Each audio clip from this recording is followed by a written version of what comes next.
নমস্কার সবাইকে। আজকে আমাদের জিকে সিরিজের দ্বিতীয় ক্লাস। আজকে আমরা প্রাচীন ভারতের সিন্ধু সভ্যতা আমরা করব। তো দেখো, সিন্ধু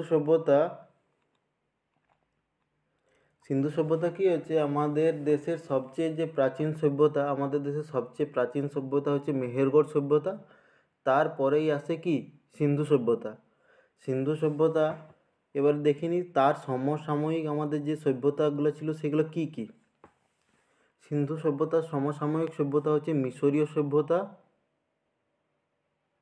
মিশরীয় সভ্যতা কোন নদীর তীরে হয়েছিল? নীল নদীর তীরে হয়েছিল, ঠিক আছে। আর মিশরীয় সভ্যতা আমরা কি জানি যে এটা আফ্রিকা মহাদেশের সভ্যতা হচ্ছে। মেসোপটেমিয়া সভ্যতা, এটা বর্তমানে যেখানে ইরাক ইরান আছে সেই জায়গাতে মেসোপটেমিয়া সভ্যতা ছিল, আর এটা টাইগ্রিস আর ইউফ্রেটিস নদীর তীরে। আর চীন সভ্যতা, এটা হুয়াংহো নদীর তীরে অবস্থিত ছিল, ঠিক আছে।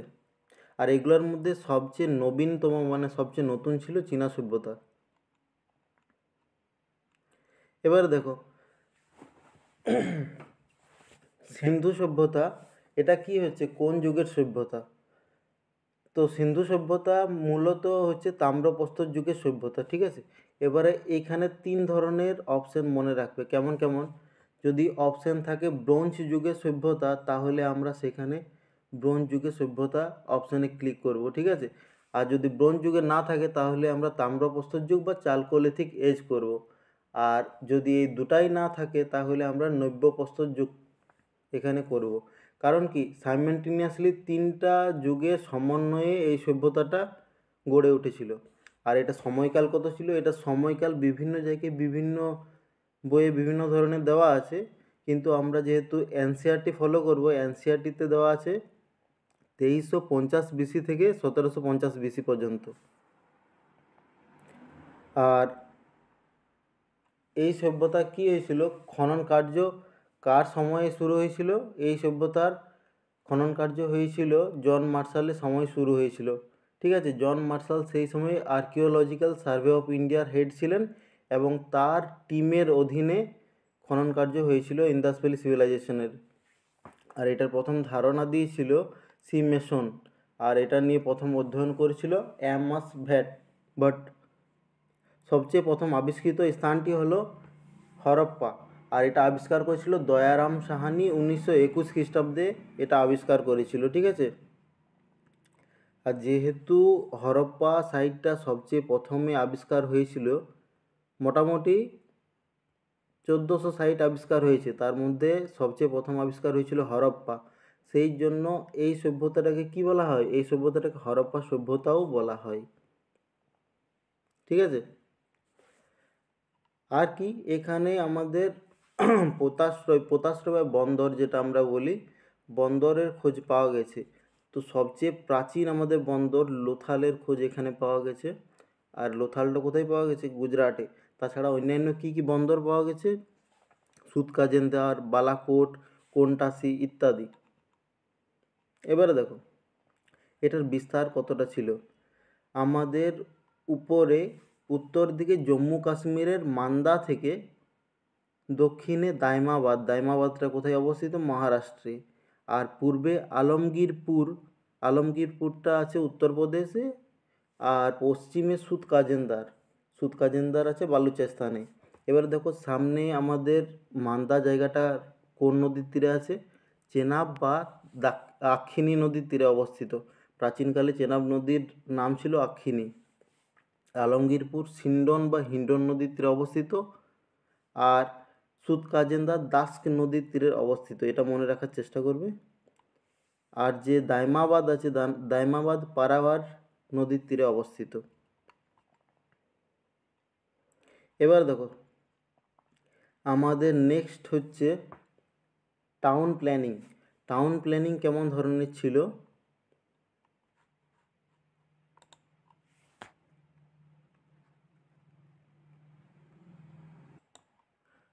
আচ্ছা দেখো, হরপ্পা ছিল একটি নগর কেন্দ্রিক শহর, ঠিক আছে।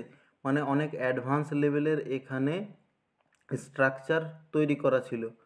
তো সবচেয়ে প্রথমে কি এখানে নগর পরিকল্পনা, নগরটা কেমন ছিল, কেমনভাবে তৈরি করা হতো, এটা গ্রিড সিস্টেম। গ্রিড সিস্টেম মানেটা কি? গ্রিড সিস্টেম মানে এখানে দেখো চার কোণা এই দিক থেকে এই দিকে ক্রস করছে, এই দিক থেকে এই দিকে, আর এরকম চার কোণা টাইপের আমাদের ছিল। এটা এই জিনিসগুলো কী বলে? এই যে বড় বড় এগুলো দেখছো, এগুলো হচ্ছে মেন রোড, এগুলো হচ্ছে মেন রোড। মেন রোডগুলো কোন দিক থেকে কোন দিকে ছিল? উত্তর থেকে দক্ষিণে মেন রোডগুলো ছিল। আর এই পূর্ব থেকে পশ্চিমে গলিগুলা ছিল। আর যে ঘরগুলো ছিল, এই ঘরগুলার ওপেনিং গলিতে হতো, আর এই গলিগুলোর ওপেনিং হতো মেন রোডের উপরে। ঠিক আছে, তাহলে আমরা কি এখান থেকে বুঝলাম? যে ঘরগুলা খুব প্ল্যান ওয়াইজ করা ছিল, আর মেন রোডগুলো কোন দিক থেকে কোন দিকে ছিল? উত্তর থেকে দক্ষিণে ছিল, আর গলিগুলো পূর্ব থেকে পশ্চিমে ছিল। আর আমাদের ঘরের যে ঘরের ওপেনিংগুলো কোথায় হতো? গলিতে হতো। ঠিক আছে, আর সেই গলি থেকে আমাদের এই মেন রোড পর্যন্ত যাওয়া যেত।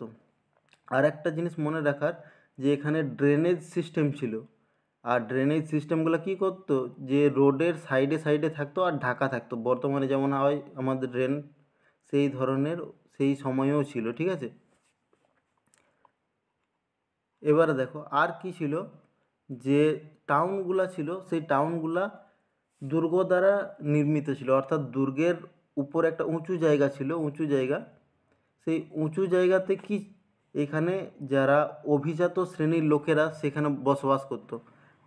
তারপরে এই যে বেড়া দেওয়া আছে, বা এটাকে সিটাডেল বলা হয়, এটাকে সিটাডেল বলা হয় বা দুর্গ বলা হয়। ঠিক আছে, সেই দুর্গ দেওয়া থাকতো, আর তার বাইরে এই জায়গাগুলোতে যারা সেখানে গরিব শ্রেণীর লোক ছিল বা শ্রমিক শ্রেণীর লোক ছিল, তারা এখানে বসবাস করতো। ঠিক আছে, তাহলে এই যে সিটাডেল কি, আমাদের প্রত্যেকটা টাউনকে দুটি ভাগে ভাগ করে রাখতো। একটা হচ্ছে আপার টাউন, এই যে ভিতরের যে জায়গাটা একটু উঁচুভাবে জায়গাটা থাকতো, দুর্গের ভিতরের জায়গাটা, সেটাকে আপার টাউন বলা হয়। আর দুর্গের বাইরের জায়গাটাকে লোয়ার টাউন বলা হতো। ঠিক আছে, দেখো এগুলাকে এখানে লেখা আছে ঠিক মতন। প্রথমে হচ্ছে শহরগুলি গ্রিড সিস্টেম দিয়ে তৈরি করা হতো। শুধুমাত্র কোথায় গ্রিড সিস্টেম ছিল না, এইখানে আমাদের এক্সট্রা একটা ইম্পর্টেন্ট পয়েন্ট করা আছে, যে কোথায় গ্রিড সিস্টেম ছিল না। বনওয়ালিতে গ্রিড সিস্টেম ছিল না, এখানে বানানটা একটু ভুল হয়েছে, এটা গ্রিড সিস্টেম হবে। ঠিক আছে, গ্রিড সিস্টেম ছিল না। আর মুখ্য রাস্তাগুলি কি উত্তর থেকে দক্ষিণে, এবং গলিতে রাস্তাগুলি পূর্ব থেকে পশ্চিমে বিস্তার ছিল। আর ভূগর্ভস্থ ড্রেনেজ সিস্টেম ছিল, মানে রাস্তার ধারে ধারে ড্রেনেজ সিস্টেম ছিল, কিন্তু সেগুলো ছিল ঢাকা। ঠিক আছে, সমাজ ব্যবস্থা কেমন ছিল? সমাজ ব্যবস্থা ছিল থিওকেটারি ইউনিটারি, অর্থাৎ কিছুজন লোক, কিছু মানে রিচ ক্লাসের লোক, যারা কী করতো, পুরো সমাজটাকে চালাতো। ঠিক আছে, যেমন এখনও হয়, বড় লোকের হাতেই সব কিছু থাকে। শহরগুলি সিটাডেল বা দুর্গ দ্বারা দুই ভাগে ভাগ করা হতো। শহরগুলি কী ছিল? দুর্গ দ্বারা দুটা ভাগে ভাগ করা হতো। এই যে ছবিটা আমরা একটু আগে দেখলাম, সিটাডেল, এটা হচ্ছে সিটাডেল। সিটাডেল কি, শহরটাকে দুইটি ভাগে ভাগ করতো, একটা হচ্ছে আপার ক্লাস আর একটা হচ্ছে লোয়ার ক্লাস। ঠিক আছে, তাহলে আপার টাউন আর লোয়ার টাউন দুটি ভাগে ভাগ করতো। এবারে দেখো এখানে বিভক্ত ছিল দুইটি উঁচু অংশে। সমাজের উচ্চ শ্রেণীর লোকেরা কি আপার টাউনে বাস করতো, আর নিম্ন গরিব লোকেরা কোথায় বাস করতো? লোয়ার টাউনে বসবাস করতো। ঠিক আছে, এবারে আমাদের এখানেও একটা এক্সেপশন পয়েন্ট আছে। এক্সেপশন পয়েন্টগুলো সব সময় মনে রাখার চেষ্টা করবে। কোথায় সিটাডেল পাওয়া যায় নাই? চান্নুদাড়োতে সিটাডেল পাওয়া যায় নাই, তাই একে কী বলা হয়? সিটি উইদাউট সিটাডেল বলা হয় চান্নুদাড়ো। ঠিক আছে, সিটি উইদাউট সিটাডেল বলা হয় চান্নুদাড়োকে। নেক্সট, সাধারণত শহরগুলি দুটি অংশে বিভক্ত ছিল। আচ্ছা দেখো, একটু আগেই বললাম যে কি আপার টাউন আর লোয়ার টাইম সিটাডেল দ্বারা কি দুটি অংশে বিভক্ত ছিল।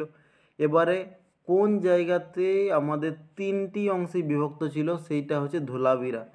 ধোলাভিরা এইখানে কি টাউনটা আমাদের তিনটা অংশে বিভক্ত ছিল।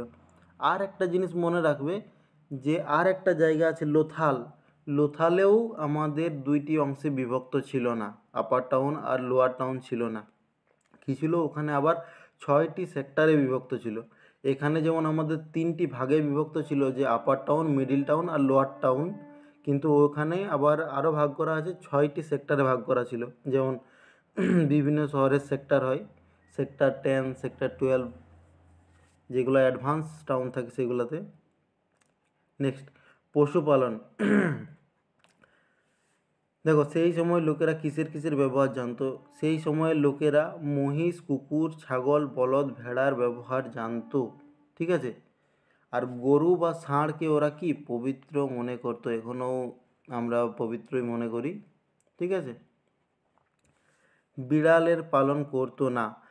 এখানে এই পয়েন্টটা আলাদাভাবে এই জন্যই দেওয়া আছে, কারণ কি, যারা মিশরীয় সভ্যতার লোক তারা কি বিড়ালকে পবিত্র বলে মানতো, কিন্তু সিন্ধু সভ্যতার লোকেরা বিড়ালকে পালন করতো না বা বিড়ালকে অতটা পবিত্র মানতো না, ঠিক আছে। আর ঘোড়ার ব্যবহার এরা জানতো না, যে ঘোড়াকে কি কি কাজে লাগাতে পারা যায়। ঘোড়া পাওয়া গেছে কিন্তু ঘোড়ার ব্যবহার জানতো না। ঘোড়ার হাড় পাওয়া গেছে কিন্তু ঘোড়াকে কিভাবে ব্যবহার করা হতো সেটা সম্বন্ধে এদের জানা ছিল না। কোথায় ঘোড়ার মানে ঘোড়ার যে নিদর্শন সেটা কোথায় পাওয়া গেছে, সেটা সুরকাটোডাতে পাওয়া গেছে। কি পাওয়া গেছিল? ঘোড়ার হাড় পাওয়া গেছে, ঠিক আছে। আর উটের নিদর্শন পাওয়া গেছে কোথায়? কালীবঙ্গানে। কালীবঙ্গান যেটা বর্তমানে রাজস্থানে অবস্থিত, কালীবঙ্গান ঘরঘরা নদীর তীরে, সেখানে কি পাওয়া গেছে? উটের হাড় পাওয়া গেছে। তাছাড়া সিংহ আর গন্ডারের হাড় পাওয়া গেছে কোথায়? সিংহ আর গন্ডারের হাড় পাওয়া গেছে আমরি। আমরি যেটা বর্তমানে কোথায় আছে? পাকিস্তান অকুপায়েড কাশ্মীর, মানে আমাদের যে কাশ্মীর যেটা পাকিস্তানে দখল করে আছে সেই জায়গাতে রয়েছে। আর এইখানে যে লোকেরা, এই লোকেরা কি করতো, যে ঘুঘু পাখি বা ডাব, ডাব যে পাখি এবং পায়রা পাখিকে কি এরা পবিত্র বলে মনে করতো।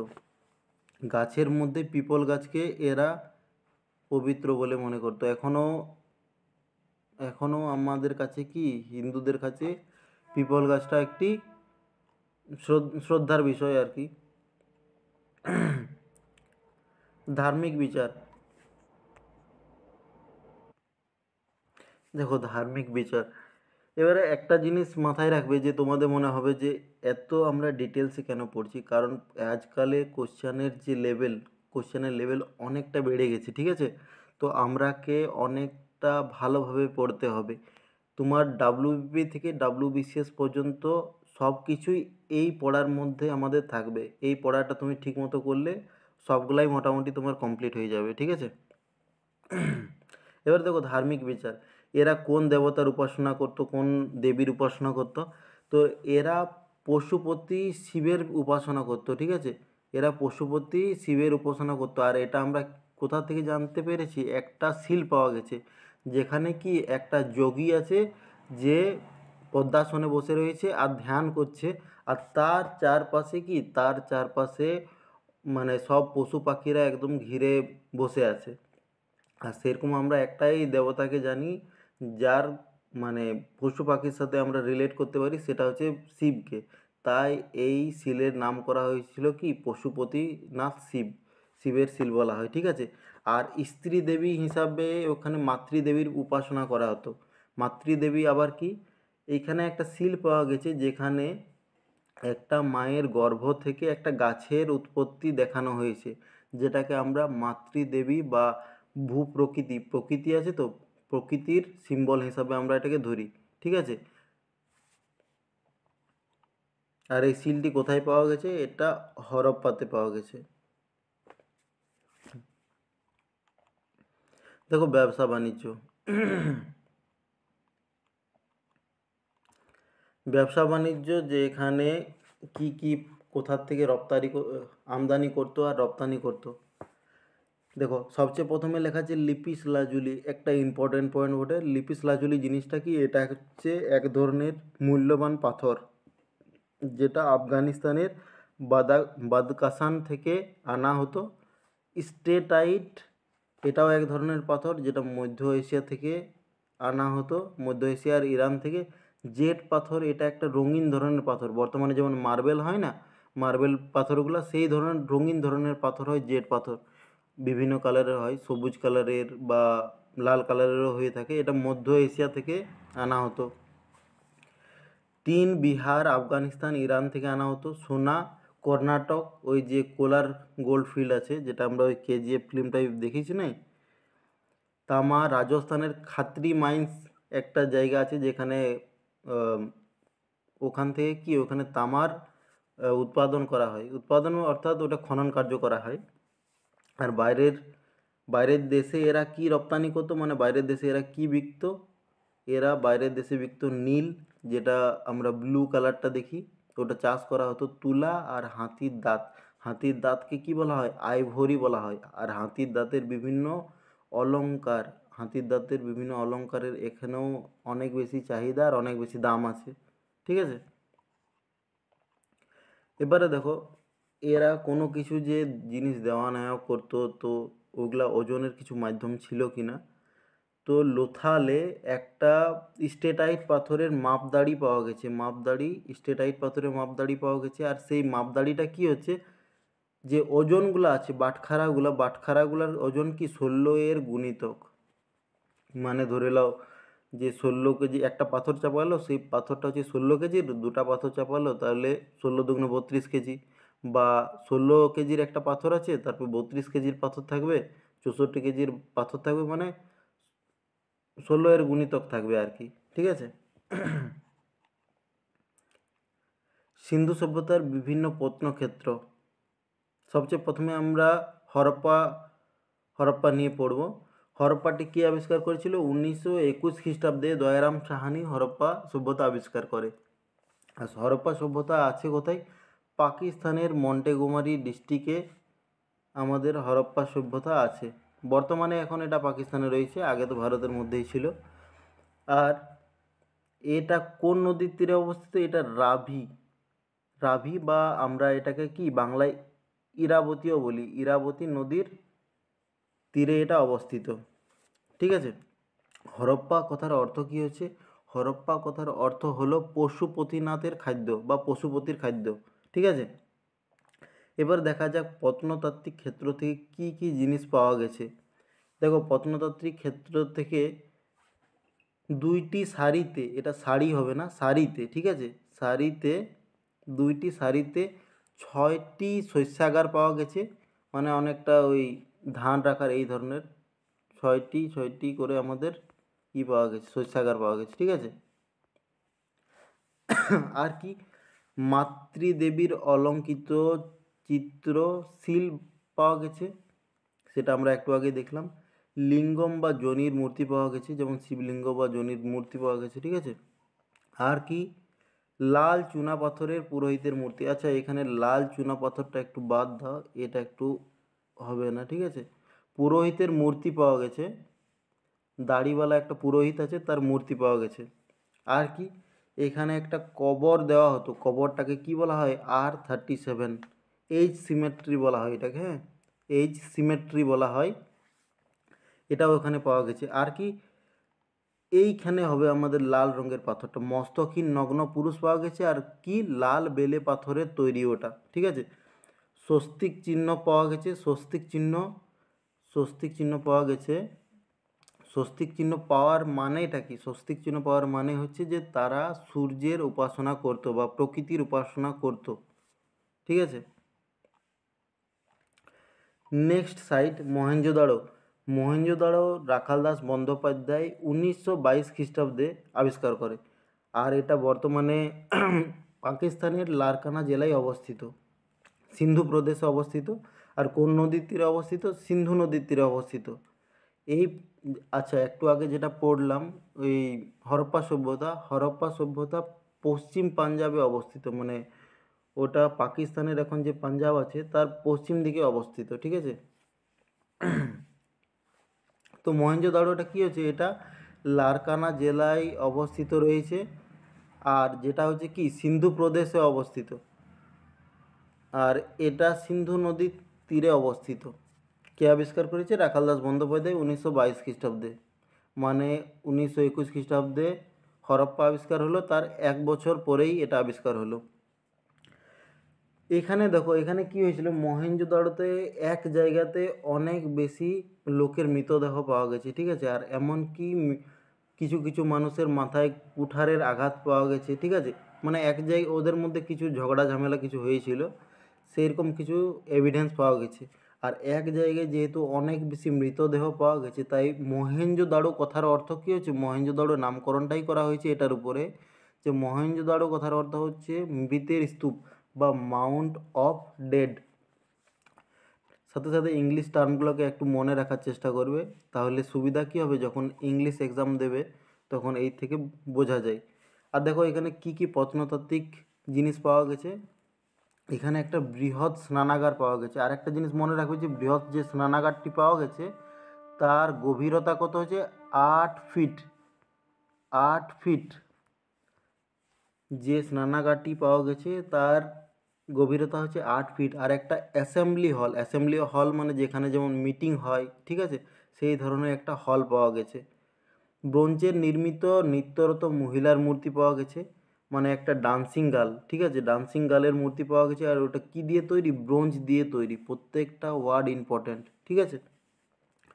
সুতির বস্ত্র পাওয়া গেছে, বিভিন্ন ধরনের সিল পাওয়া গেছে। সিলগুলোতে কিসের কিসের চিত্র আছে, জাহাজের চিত্র আছে, পশুপতি দেবতার চিত্র আছে, মাতৃদেবীর।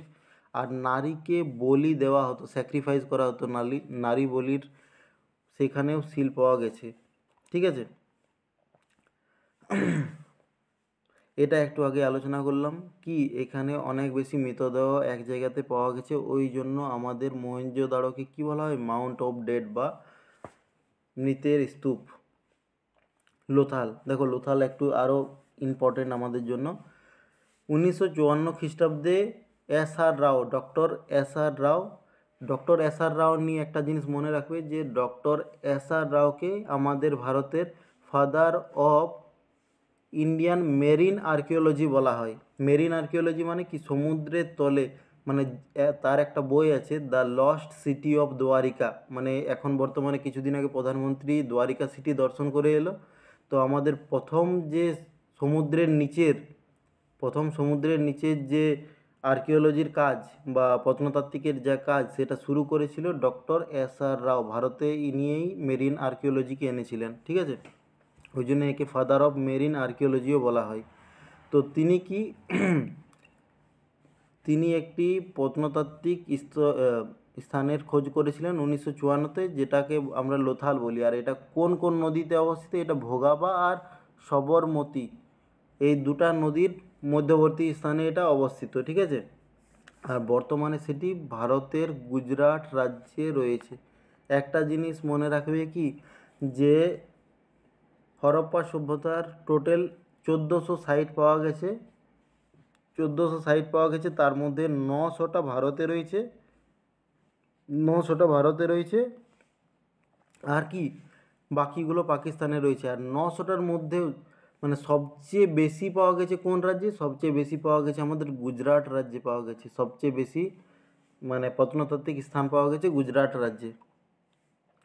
লোথালকে কি বলা হতো, ম্যানচেস্টার সিটি অফ সিন্ধু সভ্যতা। লোথালকে বলা হতো ম্যানচেস্টার সিটি অফ সিন্ধু সভ্যতা। কী জন্য বলা হতো, কারণ এখানে একটা 216 মিটার লম্বা এবং 37 মিটার চওড়া বন্দর পাওয়া গেছে। বন্দর মানে কি, বন্দর মানে হচ্ছে যেখানে নৌকা আসা যাওয়া করে, মানে বাইরের দেশের সাথে ব্যবসা বাণিজ্য করা হতো। একটা ভাবার জিনিস হচ্ছে যে আজ থেকে প্রায় 4000 বছর আগে এই ধরনের একটা সিস্টেম ছিল, যে যেখানে ব্যবসা বাণিজ্য হতো, বড় বড় নৌকা আসা যাওয়া করতো, সেই ধরনের ব্যবস্থা ছিল সেই সময়, ঠিক আছে। সময়ের হিসাবে সেটা অনেক বেশি তারা এগিয়ে ছিল বা অন্যান্য সভ্যতার থেকে।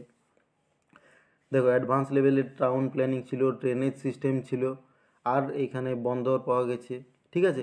আরও মানে জল রিজার্ভায়ারও পাওয়া গেছে, কেমন ধরনের, মানে যেমন ড্যাম বানাই আমরা, সেই ধরনেরও এখানে ব্যবস্থা পাওয়া গেছে, ঠিক আছে। পরে আমরা পড়বো ওটা।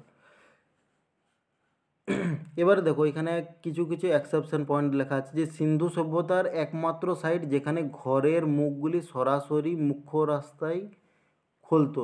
একটু আগে আমরা পড়লাম কি, যে ঘরের যে রাস্তাগুলো সেগুলো গলিতে খুলতো, আর গলি গিয়ে নিয়ে কোথায় মিশতো, গলি গিয়ে নিয়ে মিশতো মেন রোডে, ঠিক আছে। কিন্তু এটাই একমাত্র সাইট যেখানে কি ঘরের দরজাগুলো ডাইরেক্ট মুখ্য রাস্তায় খুলতো, ঠিক আছে, বা মেন রোডে খুলতো। নর্মালি কী জন্য ঘরের দরজাগুলো সেই গলিতে খুলতো, কারণ কি অ্যাক্সিডেন্ট হওয়ার চান্স যাতে না থাকে, ঠিক আছে। ওইখানে রথের গাড়িও সেই সময় চলতো, ঠিক আছে। এবারে দেখো,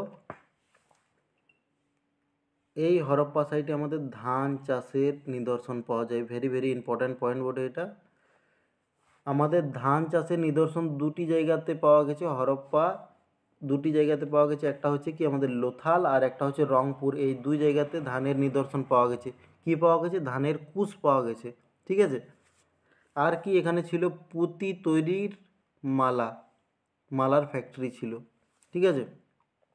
আর যে একটু আগে আমরা পড়লাম যে ওই ষোলোর গুণিতকে যে মাপদণ্ড বা ওজন করার যে বাটখারাগুলো পেয়েছিলাম, সেইগুলো কোথায় পাওয়া গেছিলো? সেইগুলো পাওয়া গেছিলো লোথালে। আর কি পঞ্চতন্ত্রের কাহিনীর সাদৃশ্য এখানে দেখা মিলে, মানে এমন কিছু চিত্র মিলে যেগুলা কি পঞ্চতন্ত্রের গল্প। আমরা পঞ্চতন্ত্র কে আবিষ্কার করেছে? পঞ্চতন্ত্র কে লিখেছে? বিষ্ণু শর্মা লিখেছে। আর পঞ্চতন্ত্রের গল্প আমরা ছোটোবেলায় অনেক পড়েছি, ওই যে কাক শিয়ালের গল্প, যে খাবারে খেতে ডাকলো, এবারে কাক কী করলো? ওই জারের মধ্যে খাবার দিল শিয়ালকে, ঠিক আছে। এই ধরনের গল্প কি আমরা অনেক পড়েছি।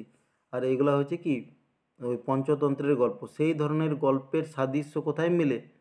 পঞ্চতন্ত্রের গল্পের সাদৃশ্য মিলে আমাদের হরপ্পা সভ্যতাতে। এখানে কি ডবল বুরিয়ালের নিদর্শন পাওয়া যায়। ডবল বুরিয়াল মানে কি? কবর দেওয়া হতো পুরুষ আর স্ত্রীকে একসাথে, কবরের এখানে নিদর্শন পাওয়া গেছে। কোথায় পাওয়া গেছে? সেটা লোথালে পাওয়া গেছে, ঠিক আছে। এরা, আচ্ছা আর একটা পয়েন্ট মনে রাখবে, এরা কবর দিত তো এদের মাথা কোথায় থাকতো?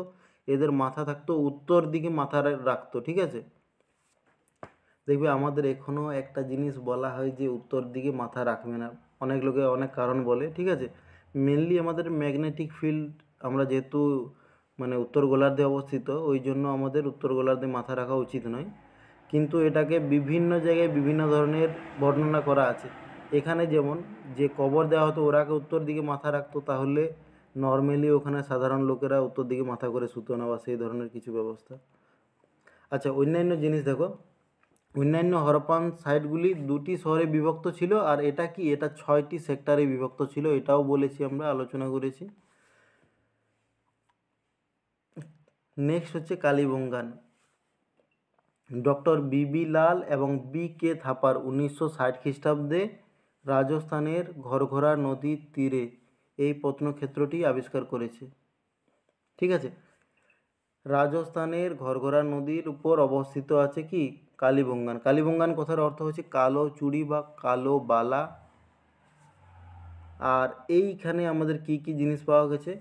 এখানে আমাদের চাষের জমি পাওয়া গেছে, উটের হাড় পাওয়া গেছে, আর 7টি যজ্ঞ বেদি, বা যেটাকে ইংরেজিতে বলা হয় ফায়ার অ্যাটলাস।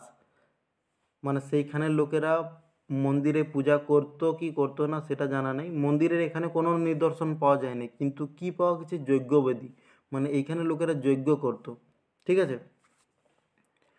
আর কি পাওয়া গেছে? কাঠের লাঙ্গল পাওয়া গেছে এখানে।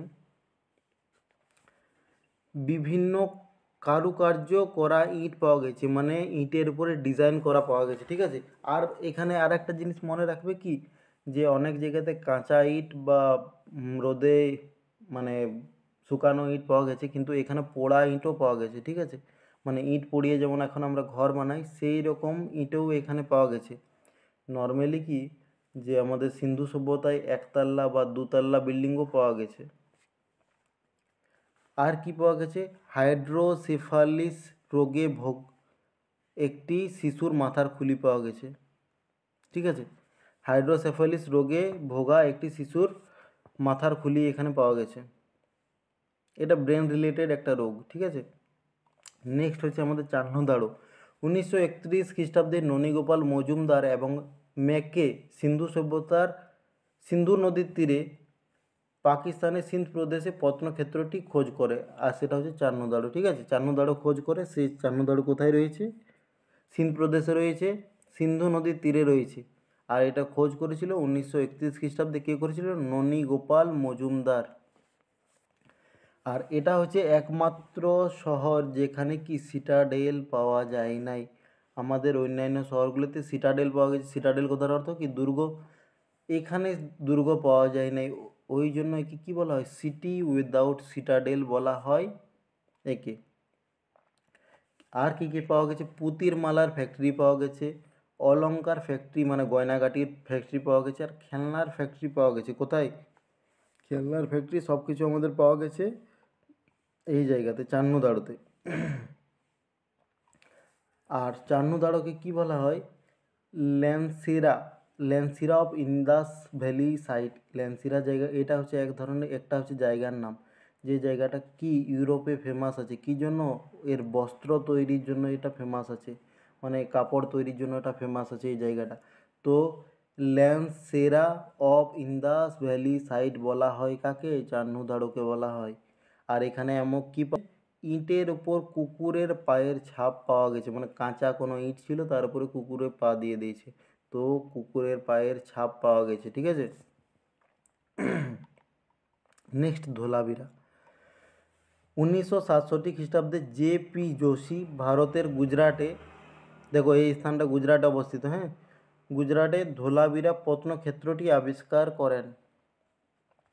এখানে কি দেখো, এটা সবচেয়ে বেশি ইম্পর্টেন্ট এর ওয়াটার ড্রেনেজ সিস্টেমের জন্য। কেন? এখানে এত অ্যাডভান্স লেভেলের ওয়াটার ড্রেনেজ সিস্টেম ছিল যে অন্যান্য, আমাদের যদি প্রশ্ন করা হয় যে 4-5টা সভ্যতা দেওয়া হলো, যে সিন্ধু সভ্যতা কী জন্য বিখ্যাত ছিল, একটা যদি অপশানে নগর পরিকল্পনা, ড্রেনেজ সিস্টেম, দুটাই যদি থাকে তাহলে আমরা সব সময় ড্রেনেজ সিস্টেম করব। কারণ কি, ড্রেনেজ সিস্টেম শুধুমাত্র এত অ্যাডভান্স লেভেলে সিন্ধু সভ্যতাতে পাওয়া গেছিলো, অন্যান্য কোনো সভ্যতাতে এত অ্যাডভান্স লেভেলের ড্রেনেজ সিস্টেম পাওয়া যায়নি। নগরকেন্দ্রিক সভ্যতা অন্য জায়গাতেও পাওয়া গেছে, কিন্তু এতটা অ্যাডভান্স ড্রেনেজ সিস্টেম শুধুমাত্র সিন্ধু সভ্যতাতে পাওয়া গেছে। আর সিন্ধু সভ্যতার মধ্যেও সবচেয়ে ভালো ড্রেনেজ সিস্টেম কোথায় ছিল? ধোলাভিরাতে। এখানে সেই সময় ড্যাম পাওয়া গেছে। ঠিক আছে, ওয়াটার রিজার্ভার যেটা আমরা বলি, জল সংরক্ষণের জন্য ড্যাম পাওয়া গেছে। আজ থেকে প্রায় 4000 বছর আগে ড্যাম পাওয়া গেছে। ঠিক আছে, মানে একটা বিশাল কিছু ব্যবস্থা। আর এইটা হচ্ছে একমাত্র সাইট যেটা কি হচ্ছে কর্কট ক্রান্তি রেখার ওপর অবস্থিত। আমরা কি জানি যে কর্কট ক্রান্তি রেখা ভারতের উপর দিয়ে গেছে। কোন কোন রাজ্যের উপর দিয়ে গেছে? গুজরাটের উপর দিয়ে গেছে, রাজস্থান, মধ্যপ্রদেশ, ছত্তিশগড়, পশ্চিমবঙ্গ, ঝাড়খণ্ড আর ত্রিপুরা, এই রাজ্যগুলির মধ্য দিয়ে, আচ্ছা মধ্যপ্রদেশের মধ্য দিয়েও তোমার এই কর্কট ক্রান্তি রেখা গেছে, মানে 8টি রাজ্যের উপর দিয়ে কর্কট ক্রান্তি রেখা গেছে। তো এটা দেখো যেহেতু গুজরাটে আছে, তো কি বলা আছে? একমাত্র সাইট যেটা কি কর্কট ক্রান্তি রেখার উপর অবস্থিত। আর এই সাইটে এই যে হরপ্পা সভ্যতার 3টি যুগেরই নিদর্শন মিলে। কি কি? প্রাক হরপ্পান যুগ, আর হরপ্পান যুগ, আর একটা হচ্ছে পরবর্তী হরপ্পান যুগ। এই 3টি যুগেরই নিদর্শন মিলে এক জায়গাতেই। সেটা হচ্ছে কোন জায়গা? সেটা হচ্ছে ধোলাভিরা। ঠিক আছে, তারপর দেখো এখানে হরপ্পার লিপির সাইনবোর্ড মিলে। আচ্ছা, এখানে দেখো শহরটি 3টি অংশে বিভক্ত ছিল, আপার টাউন, মিডিল টাউন আর লোয়ার টাউন। হরপ্পা লিপির সাইনবোর্ড এখানে পাওয়া গেছে। হরপ্পা লিপির সাইনবোর্ড পাওয়া গেছে, কিন্তু এই লিপিটা পাঠোদ্ধার করা এখনও সম্ভব হয়নি, মানে পড়া সম্ভব হয়নি, যে কী লেখা আছে কি না সেটা এখনও পড়া সম্ভব হয়নি। আর এখানে যে লিপিটা আছে, লিপিটা ছবি আঁকা টাইপের থাকতো, মানে একটা মাছের ছবি, একটা পাখির ছবি, মানে এই ছবির যে, মানে এই লিপিটার প্রকৃতি ছিল পিক্টোগ্রাফিক। ঠিক আছে, দেখো এই স্থানটি 2টি ধারার মধ্যবর্তীতে অবস্থিত, একটা হচ্ছে মনসার ধারা আর একটা হচ্ছে দক্ষিণে রয়েছে মনোহার ধারা। দেখো এরপরে আমাদের নেক্সট সাইট হয়েছে সুরকাটোডা। সুরকাটোডাই শুধুমাত্র এতটা মনে রাখো যে এখানে ঘোড়ার হাড় পাওয়া গেছে। যদিও হরপ্পার লোকেরা কি ঘোড়ার ব্যবহার জানতো না, কোন পশুর ব্যবহার জানতো না? তাহলে ঘোড়ার ব্যবহার জানতো না। আর যদি প্রশ্ন করা হয় যে কোন ধাতুর ব্যবহার জানতো না, তাহলে লোহার ব্যবহার জানতো না এরা। আর কোন ফসলের ব্যবহার এরা জানতো না? তাহলে আখের ব্যবহার জানতো না। 3টা জিনিস অবশ্যই মনে রাখবে, কি কোন ধাতুর ব্যবহার জানতো না, লোহার ব্যবহার জানতো না, কোন ফসলের ব্যবহার জানতো না, আখের ব্যবহার এরা জানতো না। ঠিক আছে, আর কি আচ্ছা, কোন পশুর ব্যবহার এরা জানতো না? ঘোড়ার ব্যবহার জানতো না। তাহলে ঘোড়ার ব্যবহার জানতো না, লোহার ব্যবহার জানতো না, আর কি আখের ব্যবহার, আখ চাষ জানতো না এরা কীভাবে হয়। নেক্সট সাইট হচ্ছে রোপার। রোপার একটা পয়েন্টের জন্য ইম্পর্টেন্ট, সেটা হচ্ছে এটা। রোপার 1953 খ্রিস্টাব্দে ওয়াইডি শর্মা এটি আবিষ্কার করে। আর এটা ইম্পর্টেন্ট এই জন্যই যে আমাদের দেশ স্বাধীন হয়েছিল 1947-এ। তো স্বাধীনতার পর প্রথম আবিষ্কৃত প্রত্নক্ষেত্র হচ্ছে কি? রোপার। আর এটা এই পয়েন্টটাই সবসময় কোয়েশ্চানে দেয় যে স্বাধীনতার পর কোন সাইটটা আবিষ্কৃত হয়েছে। স্বাধীনতার পর আবিষ্কৃত হয়েছে রোপার। হ্যাঁ, প্রথম আবিষ্কৃত হয়েছে রোপার, ঠিক আছে। এখানে দেখো, আগে আমরা কি পড়েছি যে কবর দেওয়া হতো, উত্তরের দিকে মাথা করে কবর দেওয়া হতো, ঠিক আছে। একা কবর দেওয়া হতো বা 2-3 জনকে একসাথে কবর দেওয়া হতো। আবার এমনও আমরা কবরের উদাহরণ দেখেছি যেখানে কি হাঁড়ির ভিতরে মৃতদেহকে ঢুকিয়ে নিয়ে কবর দেওয়া হতো। তো এখানে একটা আলাদা ধরনের কবর দেখা যায়, যেখানে কি দেখা গেছিলো যে মানুষের সাথে কুকুরের কবর দেওয়া হয়েছে একসাথেই, ঠিক আছে। মানুষ আর কুকুরকে একসাথে কবর দেওয়া হয়েছে। আর সেটা কোথায় দেখতে পাওয়া গেছে? সেটা রোপারে দেখতে পাওয়া গেছে। তাছাড়া এখানে কি পাওয়া গেছে? এখানে তামার কুড়োল পাওয়া গেছে, বা তামার যে কুঠার থাকে সেই কুঠার পাওয়া গেছে। আর ঘরগুলি এখানে কি দিয়ে তৈরি ছিল? আমরা আগে পড়লাম ইটের তৈরি থাকে, কাঁচা পাকা ইটের থেকে তৈরি থাকে। কিন্তু এইখানে ঘরগুলো আমাদের মূলত পাথর দিয়ে আর মাটি দিয়ে তৈরি ছিল। দেখো, অন্যান্য সাইটগুলোতে আমাদের কাঁচা আর পোড়া ইট দিয়ে তৈরি ছিল, এখানে আমাদের পাথর দিয়ে তৈরি ছিল। নেক্সট হচ্ছে বনওয়ালি। বনওয়ালি হচ্ছে, এটা আগেও পড়লাম যে একমাত্র সাইট যেখানে গ্রিড সিস্টেম কোনটা বলেছিলাম? এই ধরনের ছিল। উত্তর থেকে দক্ষিণে আমাদের মেন রোড বিস্তৃত ছিল, আর পূর্ব থেকে পশ্চিমে আমাদের গলিগুলো বিস্তৃত ছিল।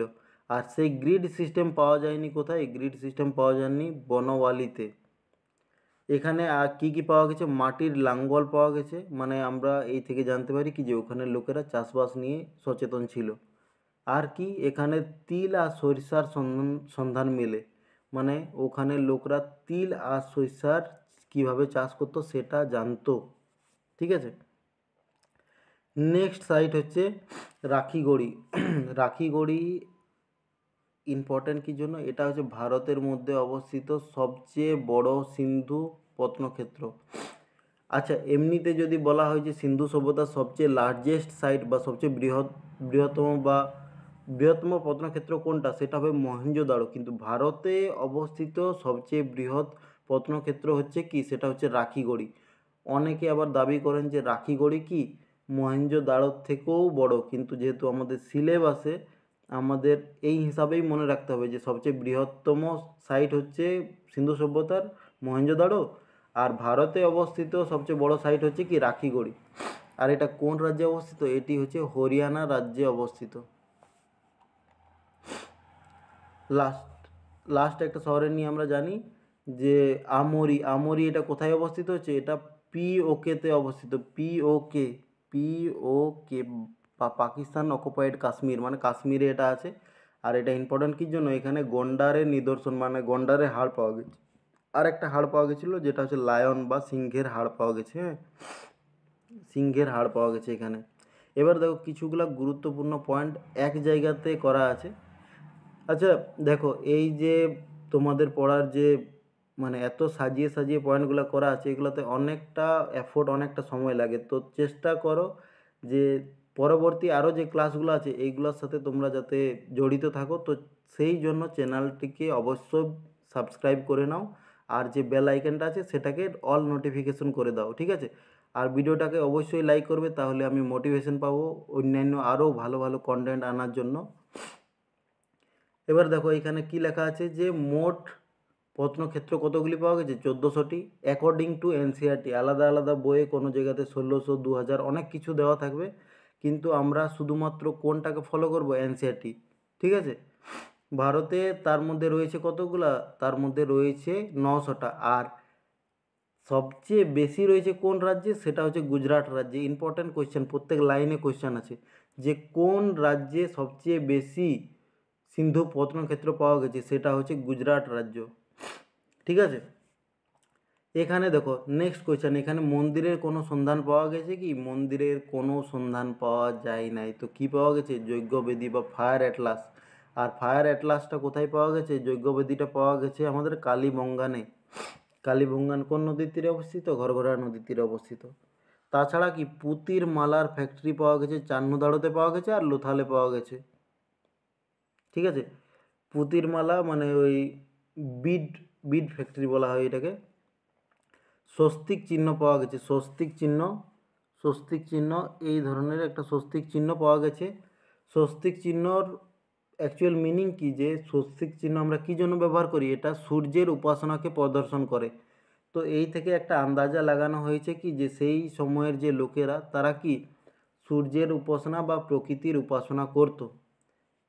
নেক্সট, সুমেরের যে লোকরা, আমরা কি জানি যে এরা কাদের সাথে ব্যবসা বাণিজ্য করতো? সিন্ধু সভ্যতার লোকেরা সুমেরীয়দের সাথে বা মেসোপটেমিয়ার লোকেদের সাথে কি করতো? ব্যবসা বাণিজ্য করতো। তো সুমেরের যে লোকরা ছিল তারা কি ভারতীয় সিন্ধু সভ্যতার লোকদের কি নামে ডাকতো? মেলুহা নামে ডাকতো। ঠিক আছে, এখন যদি আমরা বিদেশে যাই তাহলে আমাদের ভারতীয় নামে ডাকবে। ঠিক আছে, ভারতীয়, বা কিছু কিছু আমরা যদি আরব কান্ট্রিতে যাই তাহলে ওরা হিন্দ নামে বা হিন্দ নামে ডাকে, মানে ভারতীয়দেরকে হিন্দ বা হিন্দু নামে ডাকে। যে সে মুসলিমেই হোক বা যেই হোক তাকে হিন্দ বা হিন্দু নামে ডাকে। এবার দেখো নেক্সট পয়েন্ট হচ্ছে স্বাধীনতার পর আবিষ্কৃত স্থানটি হচ্ছে রোপার। ঠিক আছে, আর স্টেডিয়াম পাওয়া গেছে কোথায়? স্টেডিয়াম পাওয়া গেছে ধোলাবিরাতে। ধোলাবিরাতে স্টেডিয়াম পাওয়া গেছে। স্টেডিয়াম খেলার জন্য ব্যবহার করতো না কী জন্য ব্যবহার করতো সেটার জানা নেই, কিন্তু স্টেডিয়ামের টাইপের স্ট্রাকচার ওখানে পাওয়া গেছে। সিলগুলা কি দিয়ে তৈরি ছিল? সিলগুলা স্টেটাইট এক ধরনের পাথর, যেটা আমরা একটু আগেই পড়লাম কোথা থেকে আমরা আমদানি করতাম? মধ্য এশিয়া থেকে আমদানি করতাম। আর বেশিরভাগ সিলের মধ্যে কিসের ছবি ছিল? চিলের ষাঁড়ের চিত্র ছিল। ঠিক আছে, আর এই সিলগুলা চতুর্ভুজ আকৃতি ছিল, মানে এই টাইপের ছিল। দেখো সবচেয়ে বেশি চিত্র পাওয়া গেছে কিসের? ষাঁড়ের। এটা মাথার মধ্যে রাখবে, মানে ম্যাক্সিমাম সিলে ষাঁড়ের চিত্র পাওয়া গেছে। এখানে যে লিপি পাওয়া গেছে এই লিপিটা কি ছিল? এটা একটু ছবিটা দেখে নাও তাহলে বুঝতে পারবে। আচ্ছা দেখো, লিপিটা কি হতো? যে ওগুলা এরকম ছবি দিয়ে একটা ভাষা তৈরি করা হতো। মানে ধরে নাও পাখির ছবি আছে, তারপর মানুষের ছবি আছে। ঠিক আছে, এই ধরনের ছবি দিয়ে এটাকে তৈরি করা হতো, ওই জন্য এটাকে পিক্টোগ্রাফিক লিপি বলা হয়। আর কি এটার প্যাটার্ন কী ছিল? প্যাটার্ন ছিল বোস্টোফেডান। বোস্টোফেডান কেমন ধরনের? বোস্টোফেডান হয় এই ধরনের, যে বাঁ দিক থেকে ডান দিকে, আবার ডান দিক থেকে বাঁ দিকে, আবার বাঁ দিক থেকে ডান দিকে, এই ধরনের, মানে যেখানে শেষ হলো আবার সেইখান থেকে স্টার্ট করা, সেটাকে বোস্টোফেডান টাইপ বলা হয়। ঠিক আছে, আর এই বোস্টোফেডান টাইপের সেই সময়ের লিপি ছিল, বাঁ দিক থেকে ডান দিকে এবং ডান দিক থেকে বাঁ দিকে। আর এই লিপিটা এখনও আমাদের পাঠোদ্ধার বা পড়া সম্ভব হয়নি। একজন দাবি করেছিল। কে দাবি করেছিল? S.R. রাও, যাকে আমাদের ফাদার অফ মেরিন আর্কিওলজি বলা হয়। সে দাবি করেছিল কি যে আমি লিপিটা পড়তে মানে সম্ভব হয়ে